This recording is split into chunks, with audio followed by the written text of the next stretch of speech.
the mainstream narrative is that white supremacy is to blame for anti-Asian violence. That is the mainstream narrative from the media, from progressive political and movement leaders, and from the leaders of the Asian community as well.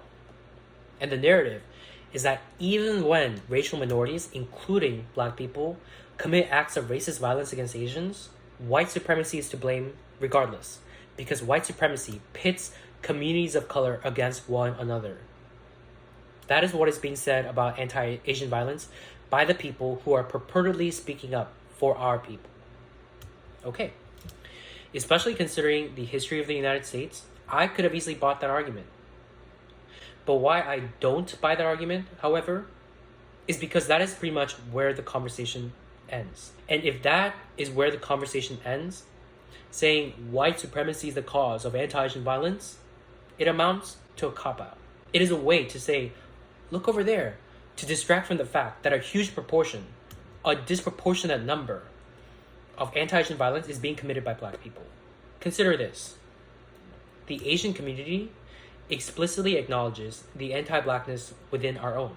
During the 2020 summer uprisings, after the murder of George Floyd, it was a galvanizing moment for the Asian community to talk about the anti-Blackness within our community. Prominent Asians, including community leaders and political leaders, as well as Asian-led organizations, called on our community to reflect on the anti-Blackness within.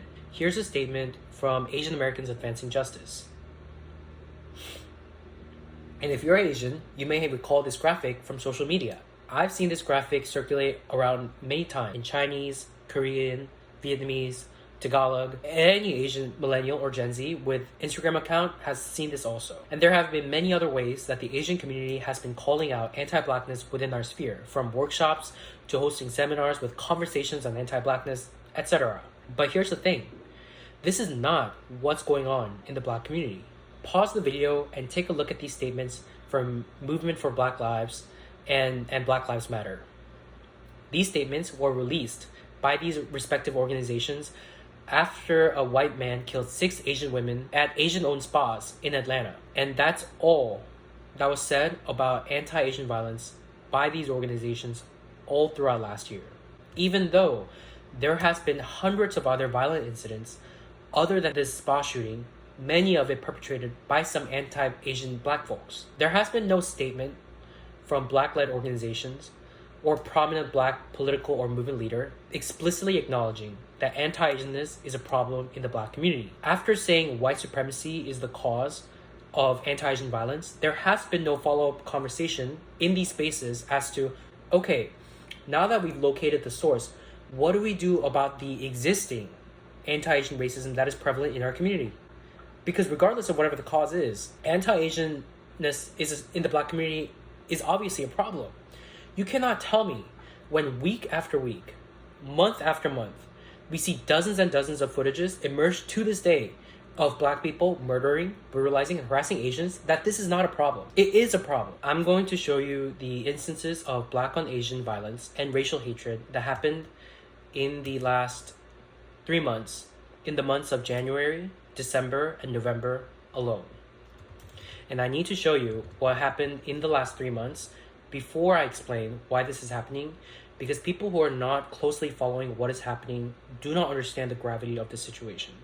Here are the instances of Black on Asian violence and verbal harassment in the last 3 months alone. Again, highlighting it because people do not seem to understand the gravity of the situation or the frequency with which this is occurring day to day. Just to warn you, what you're about to see contains graphic information. And as a note, all following events are as alleged, and no one should be assumed guilty until proven by a court of law. Also in November, a viral video that showed high school girls bullying and punching Asian freshman boys right here in Philadelphia, and then brutally assaulting an Asian girl who was standing up for them. And then, after a Stop Asian Hate rally soon after this video, another Asian woman assaulted in Philadelphia. Or what about this horrific story from San Jose in December? 6 Black men who, over a span of a year, specifically targeted, wait for it, over 70 Asian women for robbery. 70. According to Daily Mail, police uncovered from their text conversations that they believed Asian women to be easy targets. And because of the stereotype, that Asian households are likely to hold on to cash and valuables rather than use bank accounts. Again, Asians are disproportionately impacted by violence from other races, even when it's not an explicit hate crime, because of society's harmful stereotypes about our people. And since disproportionate impacts equals racist intentions according to the left, we should be able to say that every instance of anti-Asian violence committed by other races, including by the Black community, is in part motivated by a racial stereotype that Asians make for easy targets. Just like in every instance of a police shooting of a Black man, we can assume racism without regards to context. Disproportionate impact equals racist intentions. Or what about this story from Syracuse in November? A burglary ring that also specifically targeted Asian businesses. But wait, there's more. Strings of assaults accompanied by anti-Asian statements uttered by the perpetrator. Again, from New York City. Here's a man who approached an Asian woman and allegedly stated, "Effin' Chinese," before punching her. And here's a murder from Chicago in December, an Afro-Latino man who ran up to an Asian man and killed him for no apparent reason, just stating that, quote, "it needed to be done." But some are arguing that it wasn't a hate crime because no slur was used. And then the harassment continues into the new year. Here's a man who threw water at an Asian parking enforcement officer in SF and then said, quote, "I'm going to F you Asian bees up." But to his credit, he later apologized on his social media, and I wanted to say thank you for the apology. Another incident in January. A Vietnamese woman was told by a Black man named Mercel Jackson that he, quote, "doesn't like how Chinese people look," and she was punched. And then there was this news story in January. A man who was attacked a few months prior and left in a coma passed away. Or how about something that happened this month? A man swung his bat randomly at an Asian woman in Seattle. And a man charged in February after allegedly yelling "effing Asians" and spitting on an Asian couple.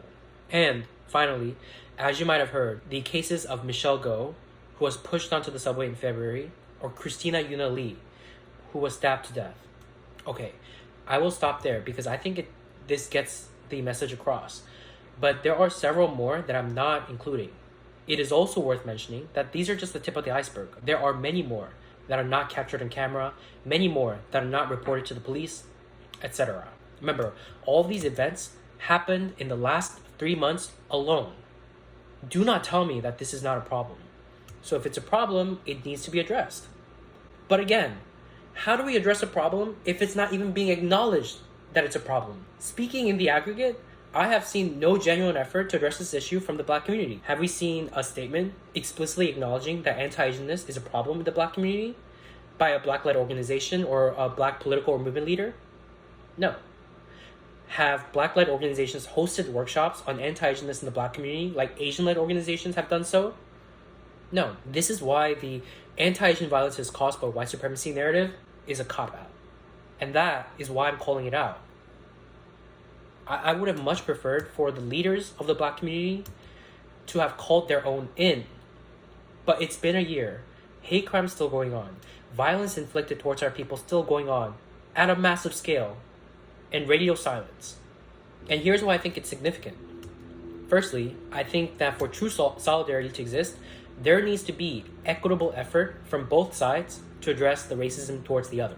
And I don't think that there is equitable effort if one side explicitly acknowledges that there is racism towards the other, while the other does not reciprocate in this gesture.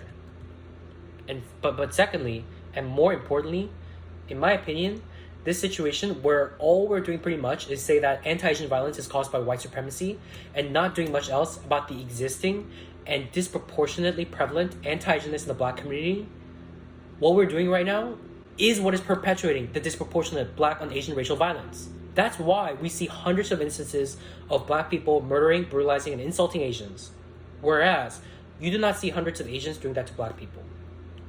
Because our two communities are held to two different standards. Think about it.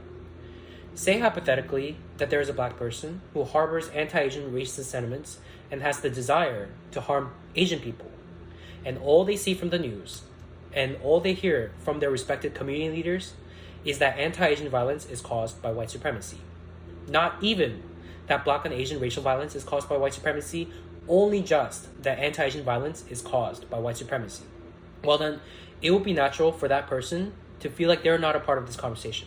They wouldn't feel the need to question their own anti-Asianness. Same thing with Asian people.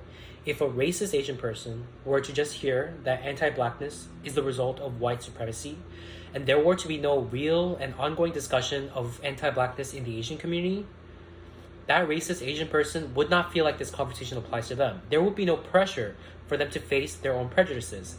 It's only if Asian community leaders, political leaders, and Asian-led organizations that this person respects and follows discuss the anti-Blackness within their community, that this person will be faced with the pressure of questioning their own prejudices.